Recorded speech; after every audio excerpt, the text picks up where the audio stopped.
Hello guys, I am Anam and today I am start Linear Algebra and Matrices। ये हमारी BSc second year की first book है जिसका नाम linear algebra and matrices है, Krishna publication की। हमारी ये बुक दो पार्ट में डिवाइड है, linear algebra and matrices. First हम इसका मैट्रिक्स पोर्शन करने वाले हैं क्योंकि ये बहुत ही ईजी है कंपेयर टू लीनियर अलजेब्रा। तो आज हम इसका फर्स्ट चैप्टर मैट्रिसेस करेंगे। मैं जैसे कि आपको अपने लिंक में पहले बता चुकी हूँ कि ये सिर्फ रिवीजन के लिए हैं, या जो बच्चे पूरी साल पढ़ाई नहीं करी है उन्होंने सिर्फ चाह रहे हैं कि लास्ट मोमेंट पे कोई ऐसी वीडियो वगैरह मिल जाए जो हमारी एक मंथ में क्लियर करा दे बुक, तो उसके लिए हैं सिर्फ शॉर्ट। तो आज हम इसके रिवीजन टाइप में ये जो बच्चे जिन्होंने तैयारी नहीं करी है उनके लिए स्टार्ट करते हैं अपनी बुक। नंबर चैप्टर फर्स्ट है मैट्रिसेस। हम इसकी एक्सरसाइज कवर करेंगे, इंपॉर्टेंट क्वेश्चंस बताएंगे आपको, और जो क्वेश्चंस एक दो हम आपको कोई क्वेश्चन बताएंगे और जिसमें आपको एक ट्रैक मिल जाएगा, उस ट्रैक से आप अदर क्वेश्चंस कर सकते हैं। अगर आपके पास बुक नहीं है तो आप मुझे कमेंट करके बता सकते हैं, मैं आपको एक्सरसाइज और एग्जाम्पल्स की पिक भी बता सकती हूँ। जैसे कि इसमें आप देख सकते हैं बेसिक कंसेप्ट है, ये हमारा सब 12th पर बेस है। हम चलते हैं अपने एक्सरसाइज की तरफ और कुछ इंपॉर्टेंट पॉइंट्स की तरफ। आप इसकी आई डोंट 1.12 आर्टिकल देख सकते हैं, इसमें हमारे पास 4 डेफिनेशन है, ये एग्जाम्स में आने की चांसेस रहते हैं। एक डिटर्मिनेंट ऑफ स्क्वायर मैट्रिक, हमें ये पता होना चाहिए कि हम डिटर्मिनेंट किस तरह से कर सकते हैं। आप इसको पढ़ लेना, अदरवाइज मैं आपको एक एग्जाम्पल और क्वेश्चन कराएंगे, उसमें आपको पता चल जाएगा कि किस तरह से सॉल्व करे जाते हैं। ट्रांसपोज पता होना चाहिए आपको, ट्रांसपोज आपने 12th में पढ़ा होगा। हम अपनी एक्सरसाइज की तरफ चलते हैं। मोस्ट इंपॉर्टेंट आपको एग्जाम्पल्स देखने हैं। एग्जाम्पल 95% होते हैं जो एग्जाम्पल्स आते हैं, 95 नहीं तो आप 80% मान सकते हैं कि एग्जाम्पल्स आते हैं। एक्सरसाइज कहाँ पर चलते हैं हम, इसकी first exercise. First of all हमारी एक्सरसाइज में हमें 15 क्वेश्चन दिए हुए हैं, इनमें से हम आपको सिर्फ अलग अलग टाइप के क्वेश्चंस कुछ करके दिखाएंगे, उसी बेस पर आप इसके सारे क्वेश्चंस कर सकते हैं। क्वेश्चन नंबर फर्स्ट क्वेश्चन में पूछा है हमसे, show that the matrix is orthogonal. Orthogonal इसकी होने की प्रॉपर्टी क्या है, मैं आपको इनकी ऑर्थोगोनल की प्रॉपर्टीज़ और इन सब की प्रॉपर्टीज़ की एक वीडियो बनाकर अलग से दे दूँगी, जिसमें नोट्स वगैरह टाइप में आप उसे नोट कर सकते हैं या फिर आप फॉर्मूला टाइप में उसे नोट कर सकते हैं। एक्सरसाइज फर्स्ट चैप्टर फर्स्ट, इसमें बोला है show that the matrix this is orthogonal. हमें ऑर्थोगोनल की प्रॉपर्टी क्या होती है। फर्स्ट अगर हमारे पास कोई फंक्शन है, हम करते हैं इसका पहले का फर्स्ट पार्ट है, let a is equals to 1/3 minus 1 2 2 2, ये हमें गिवन दिया है, हमें इसे ऑर्थोगोनल बताना है कि मैट्रिक्स है ऑर्थोगोनल है। हम इसका ट्रांसपोज निकालेंगे। ट्रांसपोज आपको निकालना आता होगा, अगर नहीं आता है तो आप मुझे कमेंट कर देना, मैं आपको ट्रांसपोज निकालना सिखा दूंगी। देन हमारे पास इसका ट्रांसपोज आ जाएगा 1/3।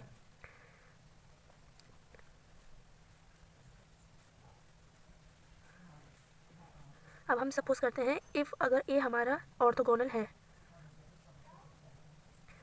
देन ये इस प्रॉपर्टी को सेटिस्फाई करेगा। आप इसे फॉर्मूले की तरह नोट कर सकते हैं कि अगर कोई मैट्रिक्स हमारा ऑर्थोगोनल है तो उसके लिए उसे ए ट्रांसपोज ए की जो प्रोडक्ट है उसे आइडेंटिटी मैट्रिक्स आना चाहिए। अगर ये प्रॉपर्टी कोई भी मैट्रिक्स सेटिस्फाई करता है तो वो ऑर्थोगोनल है, और या कोई अगर ऑर्थोगोनल है तो वो ये प्रॉपर्टी सेटिस्फाई करेगा। Now we proceed. हमारे पास है 1/3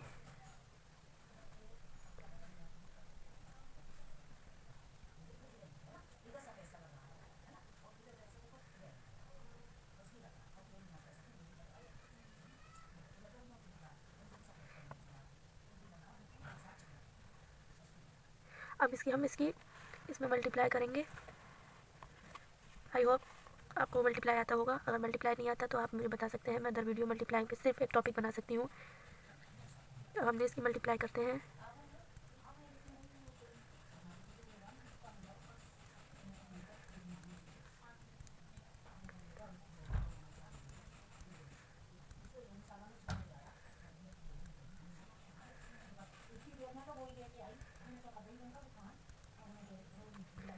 मैंने आपके लिए पहली बार है इसलिए इसको पूरी तरह से सॉल्व करके दिखाया। नेक्स्ट क्वेश्चन में मैं सिर्फ डायरेक्ट लिखने वाली हूँ, आपको ये आना चाहिए।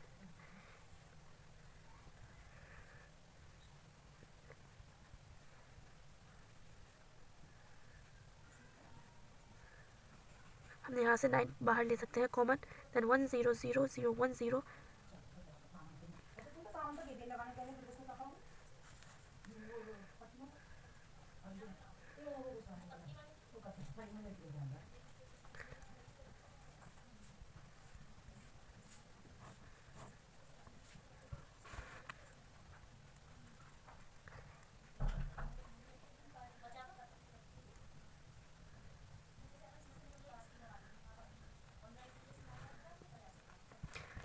ना अब हम आपको एक बार समझाते हैं।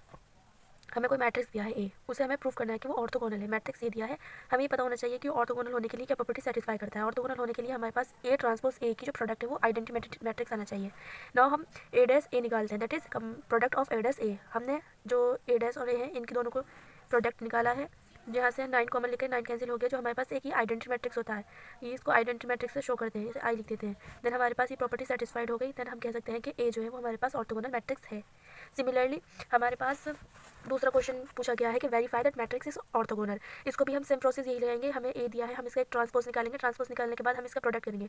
आप ठीक यही इसी प्रोसेस से के देखना। अगर आपको नहीं होता है, कोई प्रॉब्लम आती है, देन कमेंट कर देना।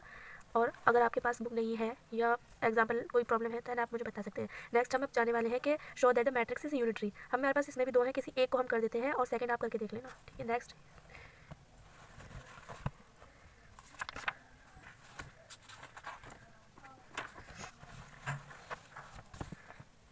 हम इसका फर्स्ट पार्ट लेते हैं।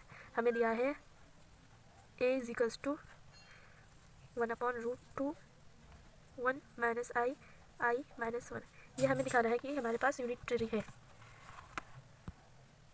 अगर हमारे पास कोई भी मैट्रिक्स हमें गिवन दिया है और वो यूनिटरी कब होगा, जब वो हमारी एक प्रॉपर्टी डिस्फाई करेगा। देन हम लिख सकते हैं, हम कह सकते हैं इफ़ ए इज़ यूनिटरी।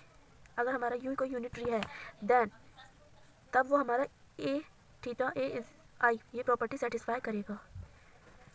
अब हम इसको निकालते हैं ए थीटा, और होता क्या है, ए थीटा जो है हमारा एक ए ट्रांसपोज ऑफ कॉम्प्लीमेंट होता है। हम इसे निकालते हैं, ये हमारे पास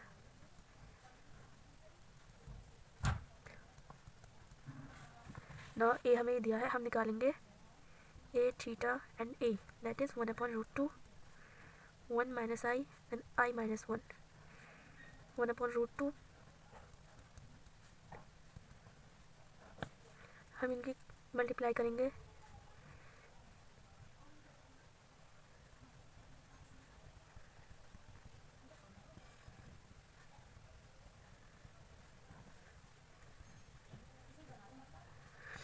क्योंकि आई स्क्वायर की वैल्यू हमारे पास -1 होती है, इसलिए ये हमारे पास मैट्रिक्स बन जाएगा 2 0 एंड 0 2। हम यहाँ से सिमिलरली पहले की तरह यहाँ से हम दो कॉमन लेकर 1 0 0 1 कर सकते हैं एंड देन 2 से 2 कैंसिल आउट हो सकता है।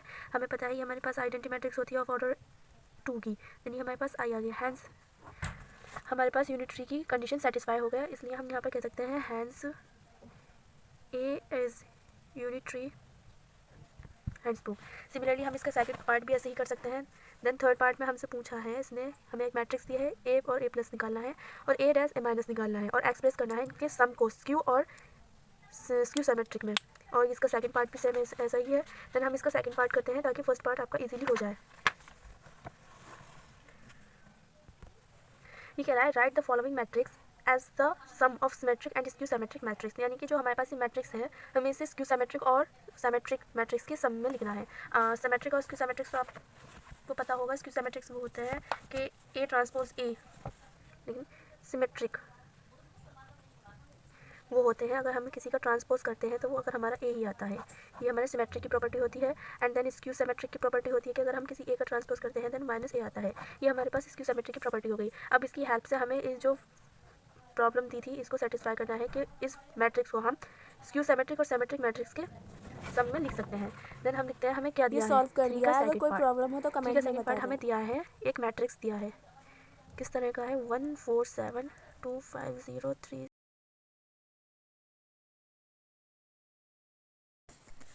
नेक्स्ट हमारा क्वेश्चन 4 है, जिसके फर्स्ट पार्ट में हमसे पूछा है कि ये बताइए कि मैट्रिक्स स्क्यू सिमेट्रिक है या नहीं।